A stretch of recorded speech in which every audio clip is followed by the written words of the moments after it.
Hi friends, welcome to our channel. இன்றைக்கி நம்ம என்ன வீடியோ பார்க்க போகிறோன்னா, ரொம்ப ரொம்ப நம்மளுக்கு யூஸ்ஃபுல்லான ஒரு வீடியோ தான் பார்க்க போகிறோம். இது என்னென்னு பார்த்துக்கிட்டிங்கன்னா, நம்ம வீட்டில் நிறைய பழைய துணிங்க இருக்கும். இது மாதிரி ஜீன்ஸுங்க பாருங்கள். இது எங்கள் வீட்டிலேருந்து பழைய ஜீன்ஸு. இதை வச்சு நம்ம கொஞ்சம் நம்மளுக்கும் ஒரு சில நேரத்தில் டைம் கிடைக்கும் இல்லைங்களா? இப்போ துணி தைச்சிட்ருக்கோம். தைச்சிட்ருக்கிறப்போ சென்டரில் வந்து கொஞ்ச நாள் துணியே வராது. அதுவும் இந்த சீசனில் துணி நம்மளுக்கு பண்டிகைலாம் அதிகமாக இருக்காது. அந்த மாதிரி டைமில் இதெல்லாம் பாருங்கள், பழைய ஷர்ட்டு, அப்புறம் இது என்னோடய டாப்பு, பழைய டாப்பு, இது எல்லாமே வந்து காட்டன் துணி. உங்களுக்கு காட்டன் கிடைச்சாலும் ஓகே, இல்லை காட்டன் இல்லை என்கிட்ட வேறு கிளாத் தான் இருக்குது அப்படின்னாலும் ஓகே. குழந்தைங்க துணி நிறையா வேஸ்ட் ஆகும். அப்புறம் நம்மளது சாரீ கூட நிறைய வேஸ்ட் ஆகும். அந்த மாதிரி இருக்கும்போது நம்ம இந்த மாதிரி ஒன்று செஞ்சோம்னா அது நம்மளுக்கு யூஸ்ஃபுல்லாக இருக்கும். இது ஜீன்ஸ் எதுக்குன்னு பார்த்துக்கிட்டிங்கன்னா, கொஞ்சம் நம்ம தைக்கிறப்போ கீழே வந்துட்டு மொத்தமான துணி இருந்தால் கொஞ்சம் நல்லாயிருக்கும். இப்போ இந்த பீஸ் நம்மளுக்கு வேஸ்ட்டு தான். இது தேவையில்ல, இது தேவைப்படாது. அதனால் இதை எடுத்து போட்டுடலாம். அது வேறு எதுக்காவது யூஸ் ஆகுதான்னு ஃப்யூச்சரில் பார்ப்போம். இப்போதைக்கு நம்மளுக்கு இவ்வளோ தான் தேவைப்படுது. இன்றைக்கி வெயில் கொஞ்சம் அதிகமாக இருந்ததால் கொஞ்சம் வீடியோ வந்து கிளார் அடிக்குது. கொஞ்சம் அட்ஜஸ்ட் பண்ணிக்கோங்க. நான் முடிஞ்ச வரைக்கும் கொஞ்சம் லைட்டாக டார்க்காக வரணுன்ட்டு தான் பார்த்தேன், ஆனால் முடியல. இது பார்த்துக்கிட்டிங்கன்னா ஒரு சைடு காலை மட்டும் நம்மளுக்கு போதுமானது. எனக்கு கொஞ்சம் சின்னதாக தான் தேவைப்படுது. உங்களுக்கு கொஞ்சம் அகலமாக தேவைப்பட்டதுன்னா அகலமாக செஞ்சுக்கோங்க. நம்ம என்ன செய்ய போகிறோன்னா, மேட் தான் செய்ய போகிறோம். கால் மேட் தான் வந்துட்டு செய்ய போகிறோம் வீட்டில் நம்ம போடுறதுக்கு. நம்ம இதுக்கு 50 ரூபா 60 ரூபா கொடுத்து நம்ம காசு கொடுத்து வாங்குறதுக்கு, இது நம்ம கொஞ்சம் ஃப்ரீ டைம் இருக்கும்போது நம்ம இதை தச்சு எடுத்துக்கிட்டோம்னா நம்மளுக்கு ரொம்ப ரொம்ப யூஸ்ஃபுல்லாக இருக்கும். நம்மளுக்கு எவ்வளோ அகலம் வேணுமோ அவ்வளோ அகலம். இது கொஞ்சம் கிராஸாக இருக்கும், இருந்தாலும் கிராஸெல்லாம் ஸ்ட்ரெயிட்டாக கட் பண்ணி நம்ம தச்சு அடித்து எடுத்துக்கிட்டு நம்மளுக்கு எவ்வளோ அகலம் வேணுமோ அவ்வளோ அகலத்துக்கு நம்ம கட் பண்ணி ஸ்டிச் பண்ணி எடுத்துக்கலாம்.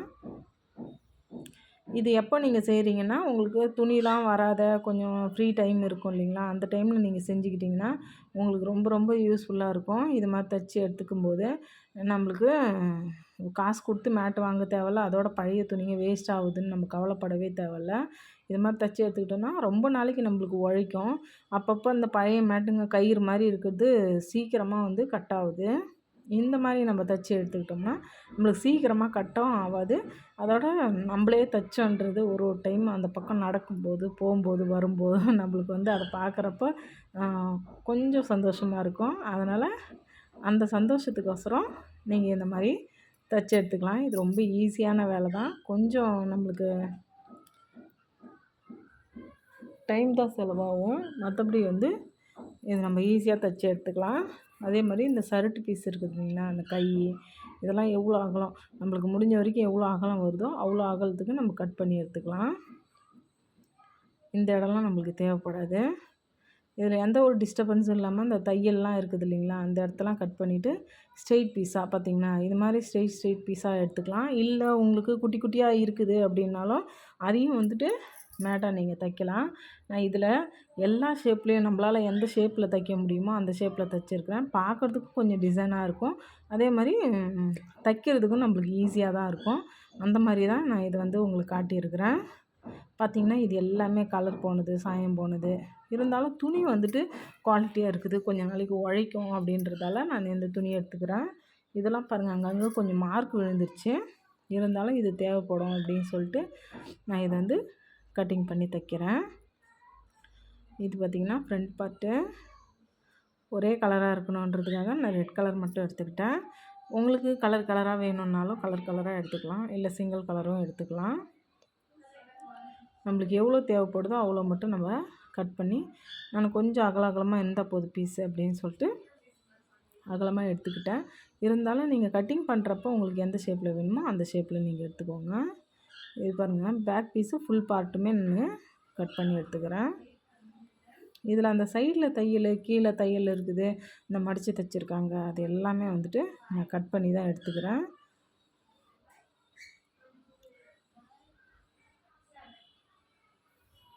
நம்மளுக்கு இவ்வளோ அகலம் இருந்தால் போதும், இதுக்குன்னு அகலம் தேவைப்படாது.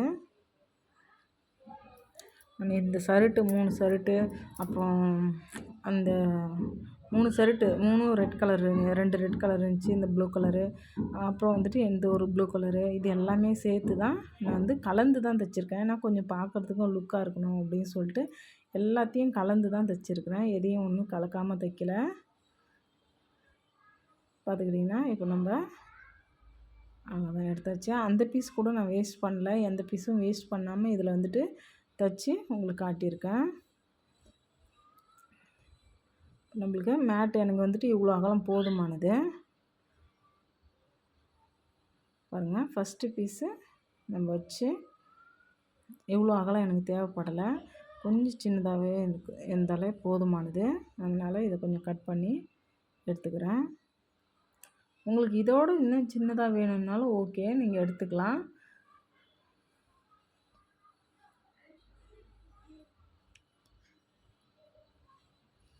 எந்த பக்கம் வச்சு தைக்கிறதுன்னு யோசனை பண்ணி செய்கிறேன். 2 பக்கமும் ஒரே பக்கமாக இருந்தாலும் கொஞ்சம் குழப்பம் ஆயிடுச்சு. கொஞ்சம் நம்ம தைக்கிறப்ப எப்படி தைச்சா நம்மளுக்கு ஈஸியாக இருக்கும் அப்படின்னு சொல்லிட்டு நம்மளே யோசனை பண்ணிக்கணும். பாருங்கள், வெளிப்பக்கமாக வச்சு நம்மளுக்கு எவ்வளோ அகலம் வேணுமோ அவ்வளோ அகலத்துக்கு மட்டும் வச்சு இப்படி தைச்சி எடுத்துக்கோங்க.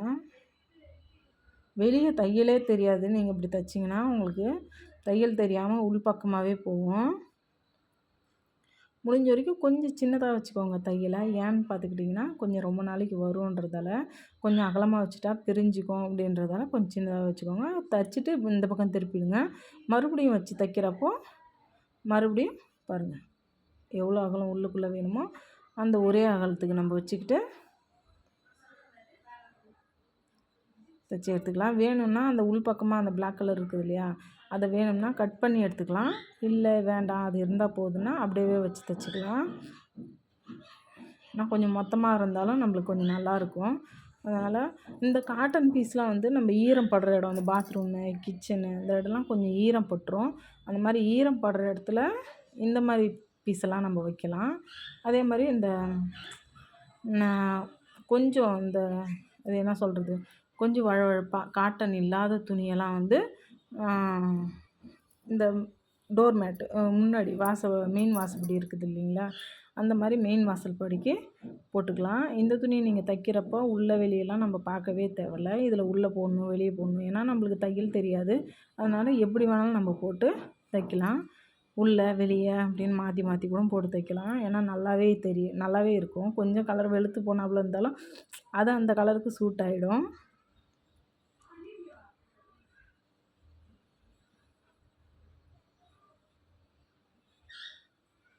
இப்போ பார்த்துக்கிட்டிங்கன்னா கலர் ஆகிடுச்சு. எப்படி இருக்குது பாருங்கள். இதே மாதிரி நான் வேறு ஷேப்லேயும் வேறு டிசைன்லேயும் நான் தைச்சிருக்கிறேன். அது கூட உங்களுக்கு எப்படி இருக்குதுன்னு சொல்லிட்டு பார்த்துட்டு சொல்லுங்கள். சில பீஸை வந்துட்டு இது மாதிரி சின்னதாக இருக்கிறத எல்லாத்தையும் ஒன்றா பிட்டாக ஜாயின் பண்ணி அதுக்கப்புறம் ஒன்றா வச்சு கூட அடிச்சிருக்கிறேன் ஒரு சில துணியை. அதுவும் எப்படி இருக்குதுன்னு சொல்லுங்கள். இப்போ பாருங்கள், இதை அடிச்சிட்டோன்னா அடுத்தது மறுபடியும் ரெட்டு வைக்கிறேன். இப்படி கலராக வைக்கிறப்போ நம்மளுக்கு பார்க்குறதுக்கும் வந்துட்டு செம லுக்காக இருக்குது இந்த துணி.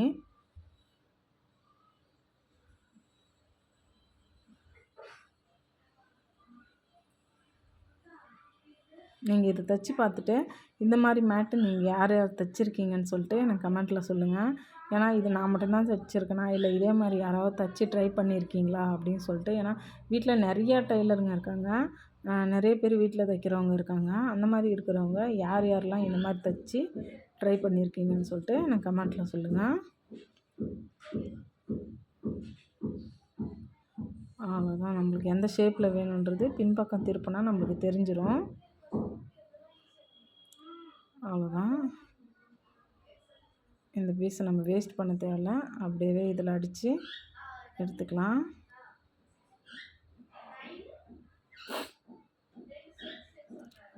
இப்போ ஃபுல்லாக அடிச்சிச்சு. இப்போ கார்னர்லாம் நம்ம கவர் பண்ணிடலாம். அதுக்கு வந்துட்டு நீங்கள் உங்களுக்கு காட்டன் பீஸே இருக்கணுன்ற அவசியம் இல்லை. நீங்கள் சாரீ வந்துட்டு ஓரம் அடிக்கிறதுக்காக கட் பண்ணியிருப்பீங்க இல்லையா, அந்த பீஸ் இருக்கலாம். இல்லை வேறு ஏதாவது பழைய துணிங்க கூட, பழைய சாரீங்க இருந்துச்சுன்னா அந்த துணியை கூட கட் பண்ணி ஓரம் அடிச்சிடலாம். நான் இதுக்கு வந்துட்டு சைடில் அடிக்கிறதுக்கு புது துணி எதுவுமே யூஸ் பண்ணல, எல்லாமே பழைய துணி தான். இந்த பழைய துணி சாரீ வந்துட்டு தைச்சேன் பசங்களுக்கு. அந்த துணியை வந்து கட் பண்ணி பார்த்திங்கன்னா சாரியில் ஒரு ஃப்ராக் மாதிரி தைச்சிருந்தேன்.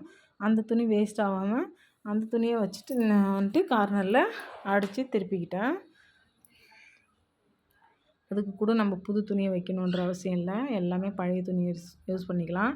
நம்ம சருட்டு பீஸே திருப்பி அடிக்கும்போது நம்மளுக்கு லென்த்து வந்துட்டு கொஞ்சம் கம்மியாகும், ஜாயிண்ட்டாக வரும்னு சொல்லிட்டு, சரி இது பழைய துணி தானே இதுலேயே அடிச்சிடலாம் அப்படின்னு சொல்லி இதுலேயே அடிக்கிறேன். நம்ம கொஞ்சம் ட்ரை பண்ணோம் அவ்வளோதான். நம்ம வந்துட்டு டைம் இல்லை அப்படின்னு நம்ம நினைக்கிறோம். இப்படி அடித்து நம்ம கொஞ்சம் நம்ம வீட்டு வேலையும் முடிஞ்ச மாதிரி ஆகிடும். நம்மளுக்கும் மேட் தைச்சிக்கிட்டோம், அதோட நம்ம கையால் தைச்சோம், இதை வந்துட்டு காசு கொடுத்து வாங்கலை அப்படின்ற மாதிரி ஆகிடும்.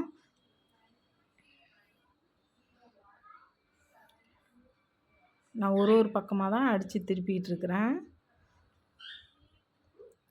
ஒரு பக்கத்தையும் ஃபினிஷ் பண்ணிக்கிட்டு அடித்து எடுத்துக்கலாம். இப்போ இந்த சைடு மடிக்கிறப்ப 2ஆக மடித்து இந்த கார்னரை கவர் பண்ணிக்கலாம்.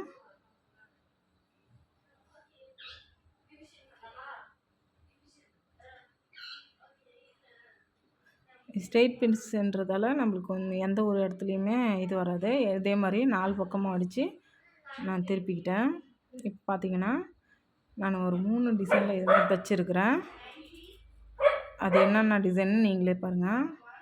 அதோட இந்த மேட் எப்படி இருக்குதுன்னு சொல்லிட்டு எனக்கு கமெண்ட்டில் சொல்லுங்கள். 3 ஒரே கலர் தான் இருந்தாலும் டிசைன் வேறு மாதிரி செஞ்சுருக்கிறேன்.